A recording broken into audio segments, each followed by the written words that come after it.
Isang mapagpalang araw sa inyong mga kaibigan. Sa video na ito pag-usapan natin ang birthday ni Baby Rabay, ang anak ni Kuya Rab at Ma'am Jackie, kung saan dumalo nga si Jomar at Carla sa naturang party. Marami nga ang dumalo sa kaarawan ni Baby Rabay, kung saan nandoon nga lahat ng Team Calling Up at ang Calling Up Angel.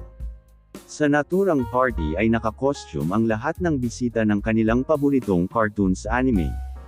At ang agaw pansin ng costume ni Jomar at Carla na parang couple costume na ginaya sa isang sikat na anime, na talagang bagay sa kanilang dalawa at agaw pansin sa mga taong nandoon, lalo na sa kanilang mga tagahanga. Makikita natin na sobrang nag-enjoy si Jomar at Carla sa birthday party ni Baby Rabay, at meron intermission number ang mga Calling Up Angel, kung saan makikita natin na nagpa-practice ang mga ito kasama si Carla na talagang hataw sa pagsasayaw. Marami ang nagsasabi na magaling si Carla sumayaw kapag hindi ito nahihiya.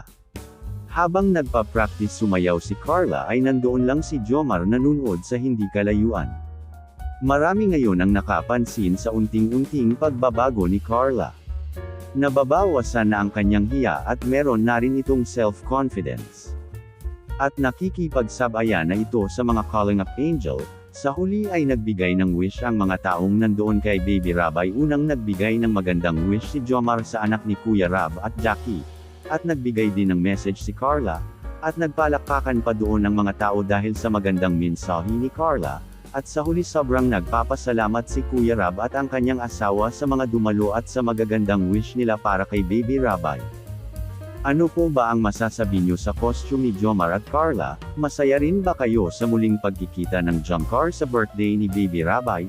Please comment down below at pag-usapan natin yan sa susunod nating video. Please don't forget to subscribe Calling Up Rab at Jomar Vlog at ang ama ng Calling Up Val Santos Matubang.